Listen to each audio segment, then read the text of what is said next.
Hello YouTubers and Doctor Who fans, and welcome to another Doctor Who action figure review by me, Virtualdalek. Now today I shall be looking at the Forbidden Planet exclusive 7th Doctor and TARDIS gift set from The Curse of Fenric. But before I go on to the figures, I'll just quickly show you around the packaging. Obviously the box is quite large, as it does have a full-size electronic TARDIS inside. It's your basic big box packaging. You've got the Doctor Who logo there, the 7th Doctor and electronic TARDIS, the dates of the 7th Doctor, and on this, I think on all 7th Doctor figures, it does say 1987 to 1996, even though there was a big gap between the last episode and the TV movie, but they've put that. There's the Underground logo, Underground Toys logo, includes opening doors and lantern light. TARDIS features light and sound effects. The 7th Doctor, and the dates again. A nice picture of the 7th Doctor there. The Doctor with brown jacket and umbrella. BBC. On the top, it's basically just the same. On the side, you get a nice picture of the TARDIS, the actual figure of it, and one of those little telephone. Movement, activated, takeoff and landing sound effects. Features opening doors, telephone cubbyhole and lantern light. A slightly different picture of the 7th Doctor, and again there's that bit there. If we take a look at the back, you have the Doctor Who logo there, the 7th Doctor's dates, the picture of the 7th Doctor from the front, and some information about the 7th Doctor. If you want to pause and read it, you can do. And then the dates of all the Doctors on the bottom, and all the copyright information there. And you get this really nice backdrop that comes with it from a scene from Curse of Fenric. I don't know much about the story, I haven't seen it yet. I hope to see it sometime now that I've got these figures, but it's got a really nice background with the lightning on, and it fits in the box really nice, and that's what the figures came sat in. So now I'll go on to the figures themselves, and I'll start off with the 7th Doctor, because this is just a quick comparison. It is basically just a combination of the body from the 11th Doctor, 7th Doctor, and the head from the original Imperial Dalek and Doctor set, 7th Doctor. So it features the sort of grinning head with the hat and the brown coated body, and having the hatted head on this does make it look quite nice. It's different from just the two versions that were originally released. Of course the head again is removable, so you can put the solemn head on,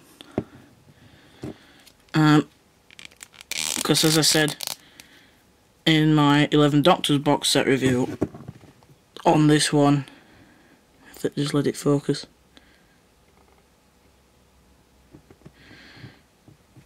on this one there is a gap there where there should be like half a question mark showing that's not been painted on, which is a shame.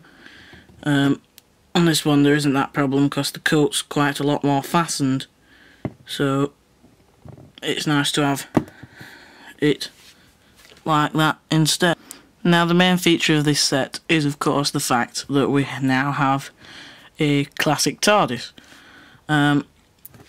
Obviously this one is the 7th Doctor's, and it's quite different to the David Tennant, Matt Smith TARDIS sort of sculpt. For starters, the lamp on top is different. The windows are different. It's a lot thinner. It's slightly smaller in scale, and it does look quite different, really. And it looks really nice when you have the 7th Doctor pose next to him, like that. So, and it's nice that we have this, because it will really come in handy with figure adventures. So, as for detail, the camera makes it look a bit bluer than it is. It is slightly darker, but it's still a very light shade of blue. And then you can see on it, there's quite a lot of detail of the wooded texture and sort of lumps in the wood. I don't know, I think it's meant to portray lumps in the wood. It could just be paint marks. I don't think so. The sign on this is, instead of being white with black writing, it is blue with white writing, and it differs from the new series one like that, and it sort of makes it look less obvious, really. You can see the little keyhole as well, that's nicely sculpted on.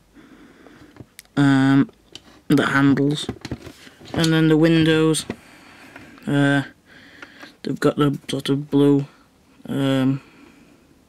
structures across, and then you've got them two on the bottom that have got the sort of I don't know what the term is, the frosted glass, I think it's called. And then the lamp on top is shorter and a lot more bulkier than the new series TARDIS. And if you look there, you can see that the police sign doesn't go all the way to the edge. There's this little bit of wood. In fact, I believe on this 7th Doctor TARDIS, it should actually go all the way to the end. But since I'm not a complete accurist, or whatever the term is for them, I'm not really bothered about that. It doesn't affect me too much. And also on this TARDIS, you do get this little feature that the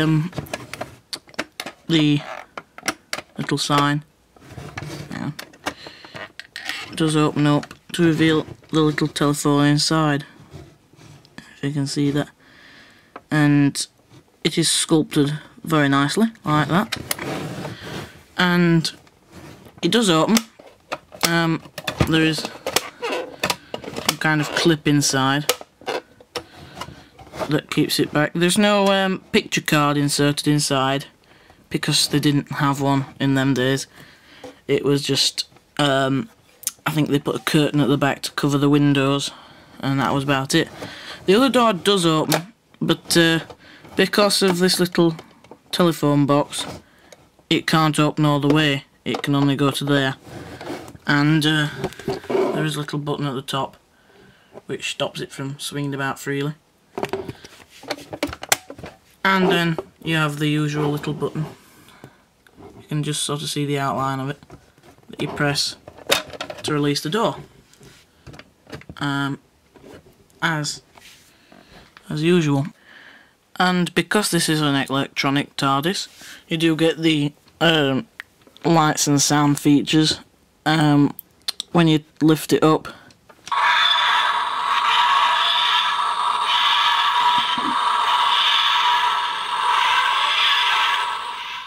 you get the taking off noise, and when you put it down, you get the landing noise. And this is all down to the little spring button here,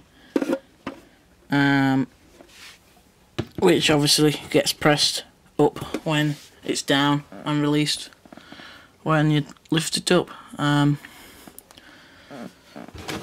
And the sound is really nice. The only thing is, to have the speakers in, you do get the holes on the back which does sort of ruin it a bit, and the battery cover, but there's not really much point to show the back. You can do by showing the front or the side view, so it isn't really that bad. So all in all, this is a really nice set. I would highly recommend you buying it if you do get the chance. It is a Forbidden Planet exclusive, and because you get the electronic TARDIS, it is a bit extra. It's £35, which is a bit extreme, but still it's sort of worth it for a classic TARDIS. And if you haven't got the 7th Doctor already, a nice version of him there. So yeah, they really do look good together and with other figures, and this can come in really handy in figure adventures. So yeah, if you do see it, then yes, I would advise getting it. So thank you all for watching. I don't know what my next review will be, but it should be up quite soon, in the next couple of days. Thank you all for watching, and I'll see you all in my next review.